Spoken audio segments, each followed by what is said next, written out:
Hi guys, Chris here with Super Savvy Travelers. Before I do anything, please like this video and subscribe to the channel because we have so much good information coming and beautiful properties, which you have seen.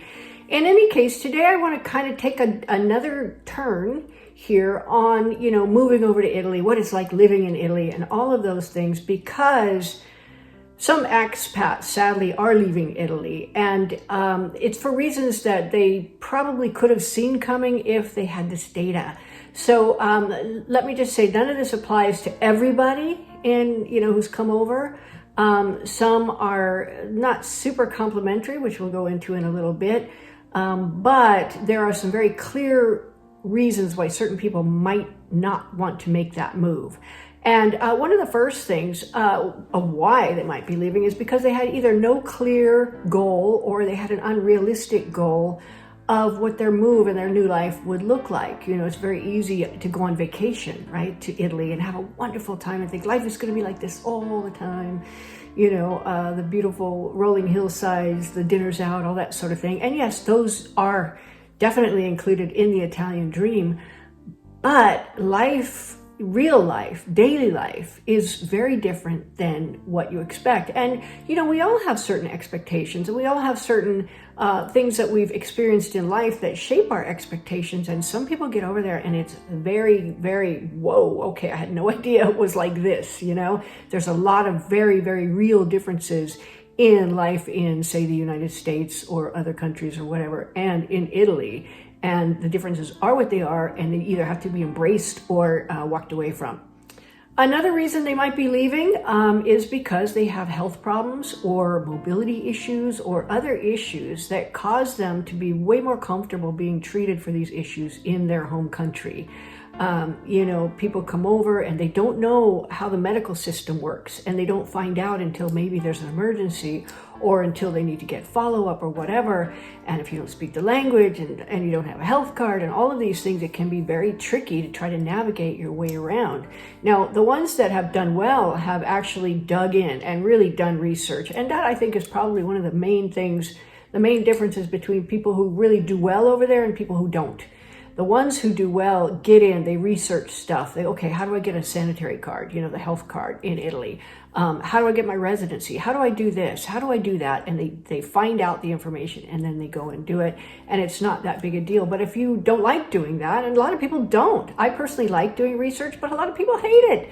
And if you hate it, might not be a good plan, unless you have other ways of getting this information. Like, for example, our channel, we have 1,600 plus videos up of super useful information, and you can go there and find things out. Entertaining, fun, light, and that kind of thing. So that's another reason. There might be medical situations or mobility situations that you didn't realize were an issue. Another one, and this is so important, and I really need to get people to understand it. They think they can get by without learning Italian. Now, you can get by without learning Italian, but you cannot drive. You can't get a driver's license. If you're a resident over 1 year, you can't drive your car. You have to have an Italian driver's license. So once you get there and you get your residency, you have 1 year to get your Italian driver's license, or you cannot drive. That's just the simple truth of it. And yes, the driver's license is in Italian. Okay, I know people who had pretty good Italian, not, super fluent, but good, and they've gotten their driver's license. They got in there, again, they studied, they got the manual, they got all of the questions, they did their research, and they passed. So it's not undoable for people who are not super fluent in Italian, but if you're not comfortable with that kind of a situation, it may not be for you. Unless you get something along the train lines, because you can do a lot with public transport down there. So just understand that. If you want a car, you think you're going to be freewheeling throughout Italy, after a year of being a resident, you won't unless you get an Italian driver's license. This next one is pretty not complimentary, but I have seen it. I've seen it in two cases, where somebody arrives and they think that the culture must change to accommodate them. There were two situations specifically having to do with religion, where one of the people said that the Stations of the Cross was going to have to be removed because he's here now. Which, the Stations of the Cross start from the church and they go all the way up to the cemetery. And they're very important in Italian culture. They're very important in the Catholic religion. They're not going to be removed for you, okay? So that's one type of thing. You can't go into a village and expect the village to change to suit you. Most people don't. A lot of people think, okay, well, I'm going to go and get the lay of the land. I'm going to find out culturally how it works, and then I'm going to fold myself into the culture. You can still retain your identity as an American and your specific personality and everything else, but you're also going to be knowledgeable of and super, not even tolerant, I would have to say accepting, and embracive of the culture that's already there. I mean, you went over there for a reason. It's not just the great food and the great art, although those are great reasons, and the beautiful seascapes and whatnot. It's because there's a culture there and there's a community. And in order to be part of the community, you have to embrace the culture, and you can't expect it to change. Now, I haven't seen that with many people, but I've seen it with a couple people, and I honestly couldn't believe what I was seeing and hearing. I thought they knew, but apparently they didn't. And probably the biggest thing that I've seen of people who find themselves not happy in the community, they haven't learned the Italian. They haven't learned Italian enough. They don't mix with the locals because there's an us and them mentality. Now, when we're accepted into an Italian village, it's all us, right? And those who have done the best, done the most, gotten the most fulfilling and beautiful experiences have always thought, it's us. There is no them. But there are certain people that think us and them. They don't learn the language. They don't respect the cultures. They become isolated. They become isolated unless there's a bunch of other expats around them. And it's no way to be. You didn't go to Italy to isolate yourself or to be hanging out with a bunch of other people who think exactly the way you do. You're there to learn. You're there to absorb the culture and the greatness that it is. People go to Italy for a lot of reasons. And I think the culture, the family, that whole idea of, having dinners together on Sunday, that whole thing, that whole culture is one of the reasons people come.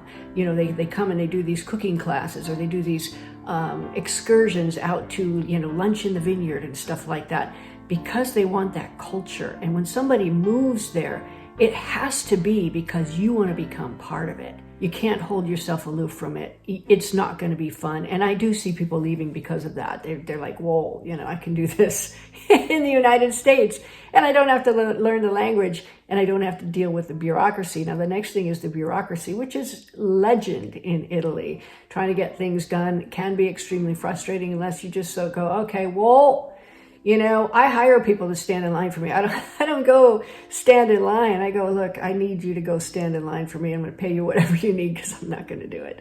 And they go and they stand in line. They go, oh, I'm probably going to be here for 2 hours.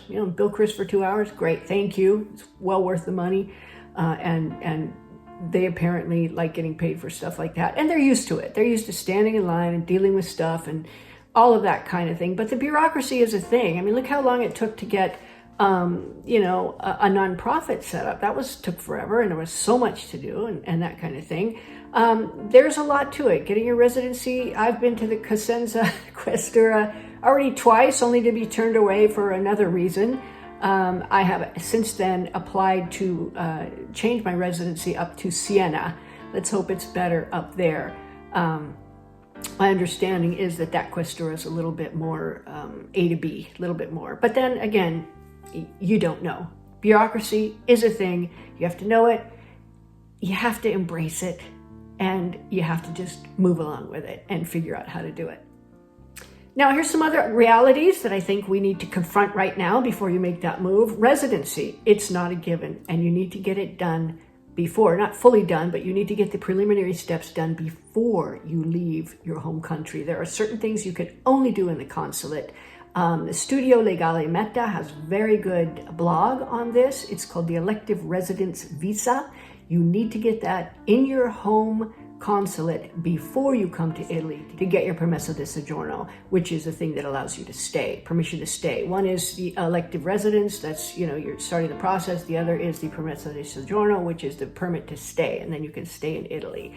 But you have to get that done. There are passive income requirements. Minimally, it's 31,000 euros in passive income that you have to prove before you can get an elective residence visa. So that's one thing. But then if it's a couple, I have heard various different things, and the consular agents have a lot of authority. They can ask for things that you might not get asked for in another consulate. For example, for two, it used to be 38,000 euros that you would need to show passive income for, but I've heard that some of them are asking for 62,000 euros, double what one person would have. So you have to be ready for all of that. You have to be ready for frustrations and possibly upsets and things like that, and very, very willing to find a workaround, which is why we love Studio Legale Meta. There's always a workaround, and he always finds it. Another thing you need to know is buying a house does not give you residency. I've heard that so many times. People buy a house and they're there for a long time. I'm like, oh, you got residency? Well, no, I bought a house. No, you can't stay if you bought a house. You have to get residency. Buying a house is buying a house. Getting residency is a whole different thing, and you cannot buy a house as prima casa, meaning that's your residence. You cannot buy it if you don't have Italian residency. There's a lot to it. Look on the channel. There's so many videos I've done, both by myself and with Nick Meta, on all of these things. But it's a thing. I mean, it's a whole research project that you really need to get your hands on. Another thing is the language. I know we talked a little bit about learning the language and that kind of thing. You know, doctor's visits, dental visits, emergency room visits. If you don't know the language, it can be terrifying to have an accident in Italy. Now, 2 years ago, I fell and broke my ankle, dusted it, like really dusted it, 8 screws in a plate. I had to take an ambulance over from Calabria to Puglia, had to go in through the emergency room, had to be there in the hospital for a week for the swelling to go down enough to have the intervention. Now, luckily, I speak Italian. So I could ask for things. I could let them know what's going on. I could find out from the doctor what's happening and that kind of thing. But if you don't speak Italian, even if your spouse speaks fluent Italian, they're not there all the time. They can't be there all the time. So you could have a big problem if you don't speak any Italian and you're in a situation like that. Like I said, thankfully for me, I spoke enough Italian to actually really understand what was going on and communicate well. But if you don't, it's already terrifying, but it can be more terrifying. Understand that everything in daily life, pretty much everything, is different, okay?